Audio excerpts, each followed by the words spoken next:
अयोध्या में हार ने सबको चकित कर दिया है। वही अयोध्या जो कि भगवान श्री राम की जन्मभूमि है।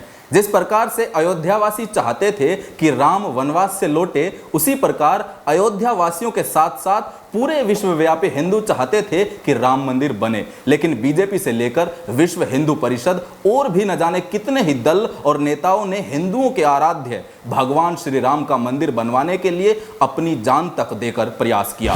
नमस्कार दोस्तों, ये है इलेक्शन चाणक्य और आप देख रहे हैं इलेक्शन चाणक्य की खास पेशकश चाणक्य एट 9 PM। अब हम आपको कुछ घटनाक्रम बताएंगे जिससे आपको पता चलेगा कि हिंदू मेजोरिटी वाले देश में हिंदुओं को अपने ही भगवान का मंदिर बनवाने के लिए क्या क्या संघर्ष करना पड़ा।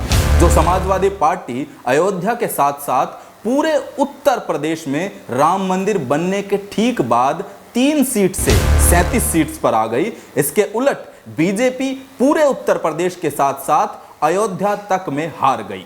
उसी समाजवादी पार्टी के तत्कालीन प्रमुख एवं मुख्यमंत्री मुलायम सिंह यादव ने 30 अक्टूबर 1990 को मंदिर के लिए संघर्ष करने गए कार सेवकों पर गोली चलाने के आदेश दिए और पुलिस की गोली से कई लोगों की हत्या हुई।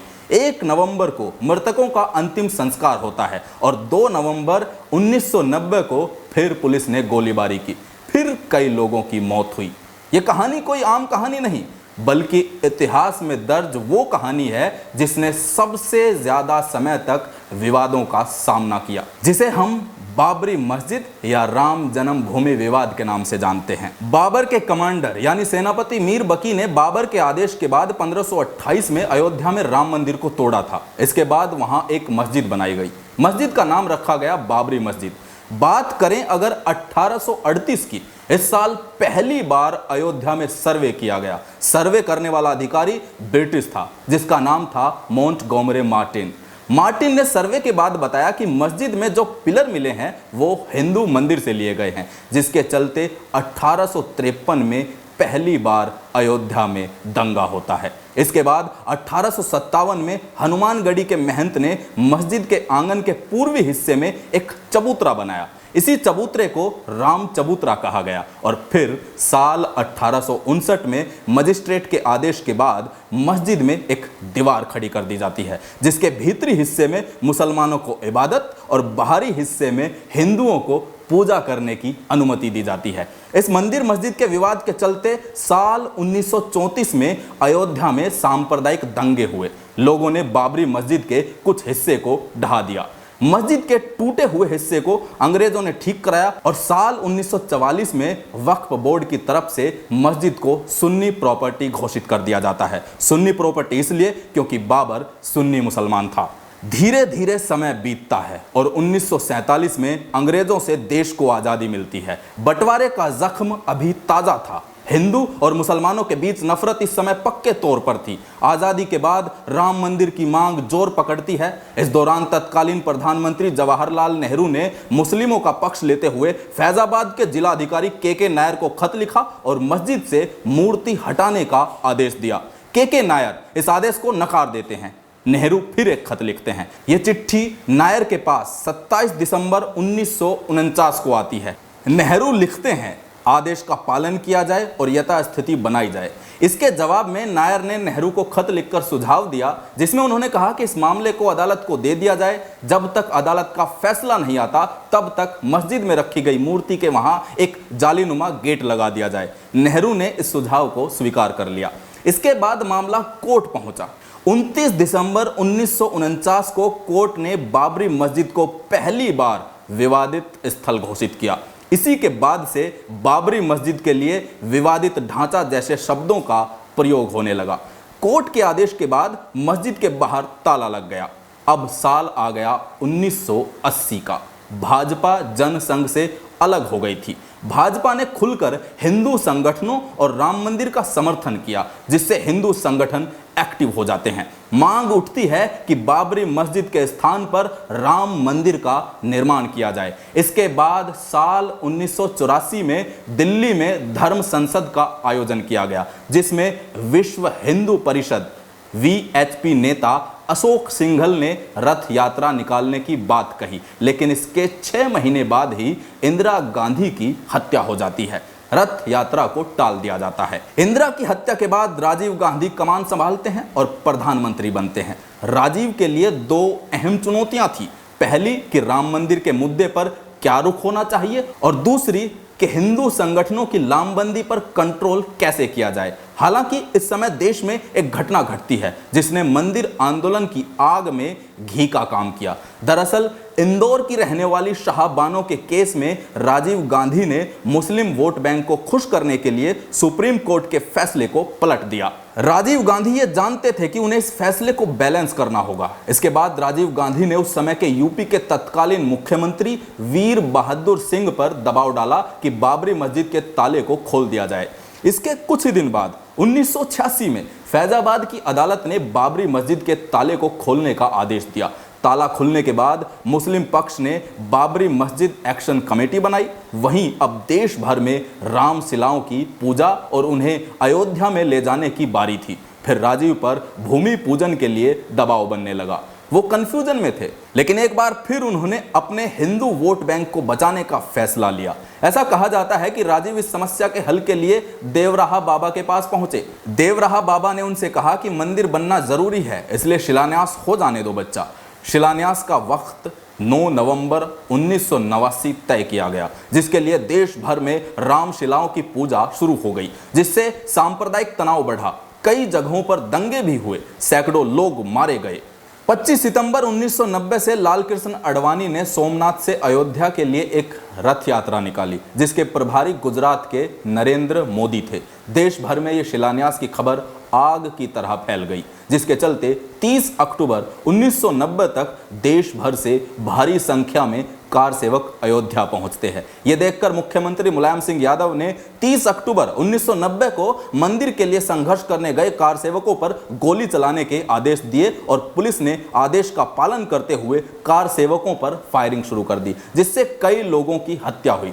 जिसके बाद 1 नवंबर को पुलिस की गोलियों से मारे गए कार सेवकों का अंतिम संस्कार किया जाता है और 2 नवंबर 1990 को फिर से आदेशानुसार पुलिस ने गोलीबारी की। फिर कई लोगों की मौत हुई। इस दौरान कुल 28 कार सेवकों की मौत हुई। मरने वालों में कोठारी बंधु भी शामिल थे। यह वही दौर था जिसके बाद मुलायम सिंह यादव के लिए मुल्ला मुलायम जैसे शब्दों का इस्तेमाल होने लगा। इस नरसंहार के 2 साल बाद 6 दिसंबर 1992 को अयोध्या में लगभग 2 लाख कार सेवक अचानक पहुंच जाते हैं। ये कार सेवक 1990 के नरसंहार से गुस्सा थे, जिसके चलते कार सेवकों की भीड़ ने ढांचे को गिरा दिया और वहां रामलला के लिए एक छोटे मंदिर को तैयार किया जाता है। रामलला उसमें विराजमान होते हैं। मुलायम सिंह की तरह तत्कालीन मुख्यमंत्री कल्याण सिंह ने कोई सख्त एक्शन नहीं लिया, बल का भी प्रयोग नहीं किया। जब मस्जिद गिरी तो वीएचपी और भाजपा के कई नेता वहां मंच पर मौजूद थे, जो कार सेवकों से संयम बरतने की अपील कर रहे थे। इन नेताओं पर अब भी केस चल रहा है, जो कोर्ट में लंबित है। 6 दिसंबर की शाम 6 बजे तक यूपी में राष्ट्रपति शासन लागू कर दिया जाता है। कल्याण सिंह का इस्तीफा पहले से तैयार था, वो इस्तीफा दे देते हैं। 7 दिसंबर को पीवी नरसिम्हा राव संसद में बयान देते हैं और कहते हैं मस्जिद को गिराना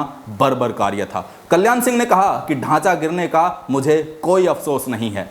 साल 2002 में वीएचपी के आह्वान पर हिंदू कार सेवक भारी मात्रा में अयोध्या में पहुंचते हैं और साबरमती एक्सप्रेस में जब वो गुजरात लौट रहे थे तो गोधरा स्टेशन पर ट्रेन को आग लगा दी जाती है, जिसके परिणाम स्वरूप गुजरात में भीषण दंगे होते हैं। देश में माहौल खराब हो चुका था। कोर्ट ने मामले की गंभीरता को समझा। अप्रैल 2003 में इलाहाबाद हाईकोर्ट की 3 जजों की बेंच विवादित स्थल के मालिकाना हक की कार्रवाई शुरू करती है। आर्कियोलॉजिकल सर्वे ऑफ इंडिया यानी एएसआई को वैज्ञानिक सबूत जुटाने का काम दिया जाता है।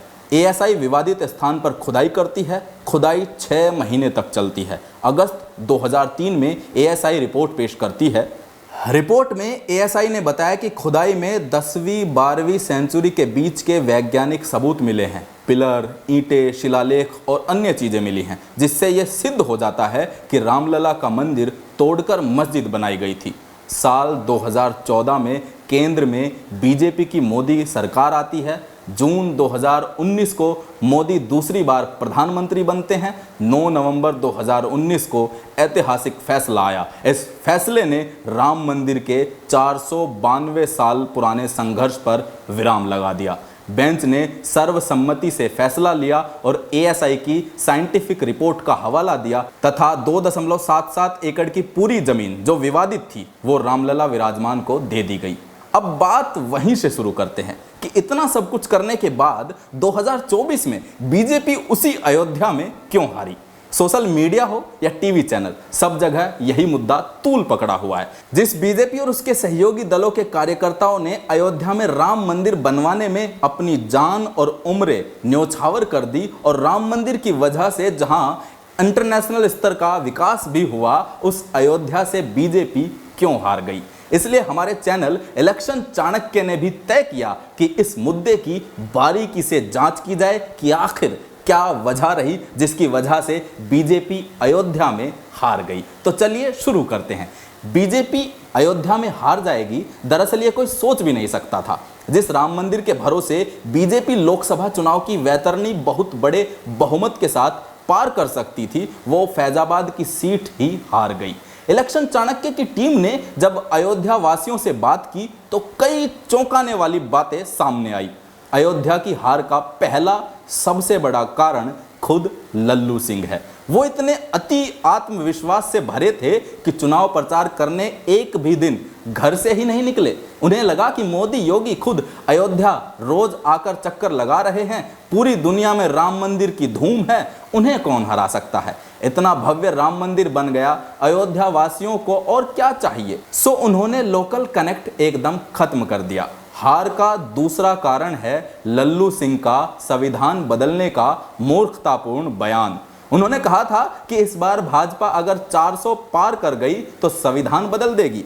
ये बयान इतना डैमेजिंग था कि इसका असर न केवल अयोध्या और यूपी बल्कि पूरे देश के दलित और पिछड़े वर्ग पर पड़ा। सपा और कांग्रेस ने प्रचारित किया बीजेपी संविधान बदलकर सबसे पहले आरक्षण खत्म करेगी। बीजेपी ने इस दुष्प्रचार का मजबूती से काउंटर करने की भी जरूरत नहीं समझी। सपा और कांग्रेस के संयुक्त प्रत्याशी अवधेश प्रसाद खुद दलित वर्ग से हैं। उन्होंने अपने हर भाषण में कहा कि बीजेपी जीती तो अपना आरक्षण खत्म कर देगी। इससे दलित और पिछड़ा वर्ग डर गया और राम मंदिर को भूलकर पूरी तरह से सपा के साथ चला गया। अवधेश प्रसाद पुराने समाजवादी नेता हैं और अयोध्या जिले की मिल्कीपुर विधानसभा से विधायक भी हैं। अवधेश प्रसाद को मुलायम सिंह यादव का राजनीतिक शिष्य कहा जाता है और मुलायम सिंह यादव के सबसे करीबी लोगों में इनकी गिनती होती है। वो लंबे समय से समाजवादी पार्टी से जुड़े रहे हैं, 9 बार विधायक और अलग अलग सरकारों में मंत्री रह चुके हैं। अपने क्षेत्र में उनकी पहले से पकड़ है। फैजाबाद में बड़ी संख्या में मुस्लिम वोटर हैं। सारे मुस्लिम वोटर घर से निकले और उन्होंने एक मुश्त होकर वोट सपा को दिया। दलित वोट बैंक पर खासी पकड़ होने के साथ साथ यादव और मुस्लिम मतदाताओं का समीकरण इनके साथ रहा। हार का चौथा कारण ज्यादा दिलचस्प है। राम मंदिर बनने से अयोध्यावासी खुश हैं, लेकिन उन्हें लगता है कि बीजेपी ने रामलला के साथ इंसाफ नहीं किया। 500 साल से आंदोलन रामलला विराजमान के मंदिर को लेकर चल रहा था। सुप्रीम कोर्ट ने रामलला का भव्य मंदिर बनाने का आदेश दिया था, लेकिन बीजेपी ने वहां बालक राम की प्राण प्रतिष्ठा कर दी और रामलला को बालक राम के चरणों में बैठा दिया। इससे भी अयोध्यावासी खफा हैं। राम मंदिर में मुख्य प्रतिमा बालक राम की है। बाहरी पर्यटक उन्हीं के दर्शन कर रहे हैं। इससे अयोध्यावासी आहत हैं। वो अब कह रहे हैं कि रामलला बीजेपी से नाखुश हैं, इसलिए उसका ये हाल हुआ है। अयोध्या में अंतर्राष्ट्रीय हवाई अड्डे के निर्माण को लेकर भी अयोध्यावासी खफा हैं। इसे वो सफ़ेद हाथी मानते हैं। जब राम मंदिर बना तब दर्जनों हवाई जहाज यहाँ आए गए, लेकिन अब दिन भर में केवल 2 फ्लाइटें आ रही हैं। अयोध्यावासी को यहाँ हवाई अड्डे से ज़्यादा एम्स जैसे बड़े अस्पताल की ज़रूरत थी, वो उनके काम आता। बाहरी पर्यटक प्रायः जहाज से लखनऊ आ रहे हैं और फिर कार से 1-1.25 घंटे में अयोध्या पहुंच जाते हैं। अयोध्या वासियों को लगता है कि इससे बेहतर होता कि वो अयोध्या में और ज़्यादा ट्रेनें चलाते, रेलवे स्टेशन को समृद्ध करते, क्योंकि ज़्यादातर यात्री रेलगाड़ियों से अयोध्या आ रहे हैं। बीजेपी ने राम पथ के किनारे दुकानें बनाने और उसे अयोध्या वासियों को अलॉट करने का वादा किया था। ये वादा वो भूल गए। बाहरी लोग अयोध्या में ज़मीन खरीद रहे हैं और होटल गेस्ट हाउस बना रहे हैं। बीजेपी ने अयोध्या की मुख्य सड़कें चौड़ी कर चमका दी, लेकिन अयोध्या वासियों के रिहायशी इलाकों की सड़कें बेहाल हैं। नगर निगम ने उन पर कोई काम नहीं किया। मिसाल के तौर पर अयोध्या से एकदम सटे साकेत डिग्री कॉलेज के सामने एक रानोपाली मोहल्ला है। पहले ये गांव था। ये एक ऐतिहासिक स्थल है। सड़कों का हाल ये है कि आप इस मोहल्ले में स्कूटर से भी दाखिल नहीं कर सकते। इस तरह स्थानीय मुद्दों की उपेक्षा बीजेपी की हार का एक बड़ा कारण बनी। इलेक्शन चाणक्य पर बस आज के लिए इतना ही। आप देख रहे थे चाणक्य at 9 PM। देखते रहिए इलेक्शन चाणक्य पर और चैनल को सब्सक्राइब कर दीजिए।